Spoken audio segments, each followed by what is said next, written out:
As you already know, I'm Kwame Shakur. Like I said, I'm a revolutionary, but not by choice, really. It's like by accident in a lot of ways. You know what I mean? I caught a case when I was 19 years old. I'm from Indianapolis. Just like a lot of young black kids with pretty much, I don't never blame my parents for how I ended up or how I ended up going to prison, because to me, I feel like society had failed a lot of our parents. Like, they were not educated. They didn't know a lot of different things to help them prepare us. You know why? Because they killed off a lot of our leaders in the 60s and 70s. They locked up a lot of our leaders in the 60s and 70s. I didn't know that at the time. I was just like a lot of the black kids out here that wants to be a basketball player, football player, and then when that don't turn out, then I'm in the streets. You know what I'm saying? I never dreamed about being out here, you know, committing robberies and car thefts and carjackings and burglaries and stuff like that. But those are the other crowd of individuals I started to look up to after I realized my hoop dreams was about to go down the drain and stuff. So I started looking at the dudes on the streets that all got recognition. Like, all the women like them, they had all the money, they had the cars, they could fight, you dig what I'm saying? They had the social clout, the social capital within our communities, which is a form of the American dream from the underside, the black, what was illegitimate capitalism.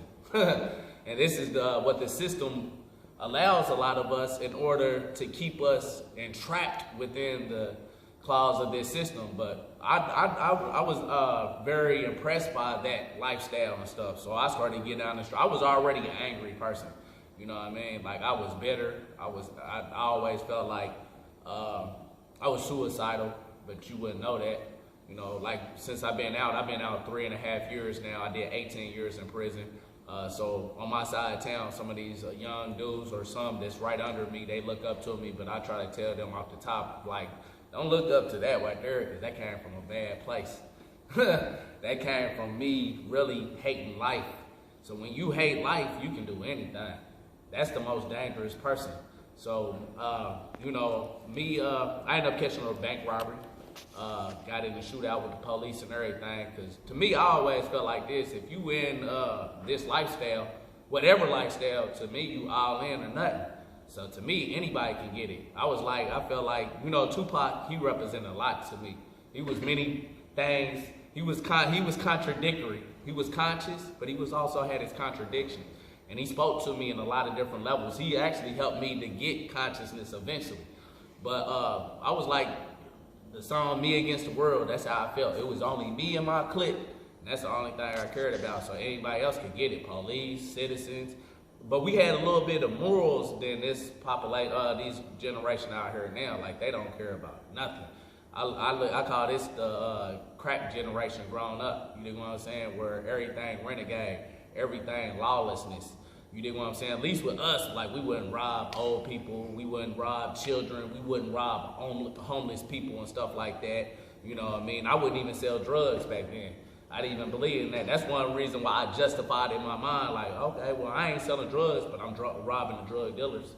You dig what I'm saying? I'm robbing the people in their circle and stuff. You dig what I'm saying? So I justified it in my mind. Well, I'm doing good. But then when I realized, when I caught that bank robbery case, I was becoming more, I think the more you in that lifestyle, you become a wolf to survive. You become numb to your environment. You become numb to everything. And in time, you start to evolve into things that you never thought you was going to become. If I would have got away with that bank robbery, my dream was to become a drug dealer. You know what I mean? And all my dudes that I was in boys' school with, I was going to put them on. And I was going to be the shot caller and, here, you sell these dope, you sell this. Because I saw in boys' school, they was trustworthy. That was my training ground, boys' school. I learned how to organize in boys' school. You know what I mean? I saw how the gangs was really disorganized. You know what I'm saying? But if you have a strong group, a solid core, small group and you put quality over quantity, you can control the whole cottage. And that's what I learned how to do in boys' school. We formed a group in there, and we was the dominant little group. And where the gangs and stuff was disorganized, and because of our small numbers, we could push our weight around. You know what I'm saying? So I started learning in boys' school how to become a better criminal. I remember in boys' school, they told us 75% of the people go to boys' school gonna end up, 2 out of 3 people that goes to boys' school gonna end up in prison.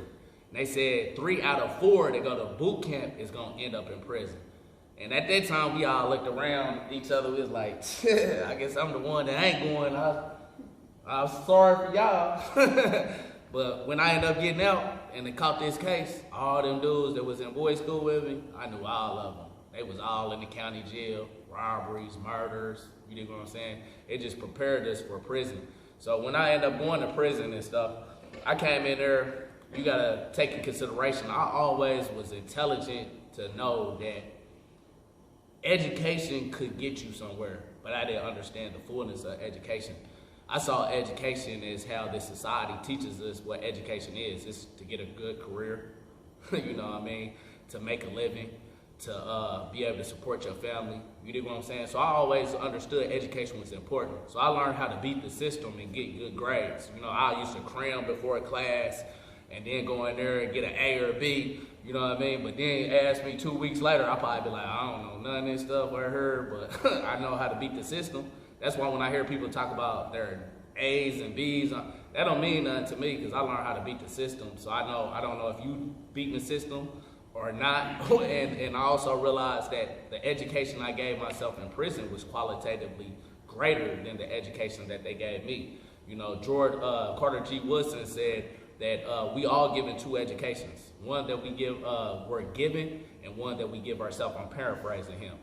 Of the 2, the latter is the best. The one I gave myself was way better than the education these school systems gave me. You dig what I'm saying? But it took me a process to get there because I was like a lot of people. I didn't see education nothing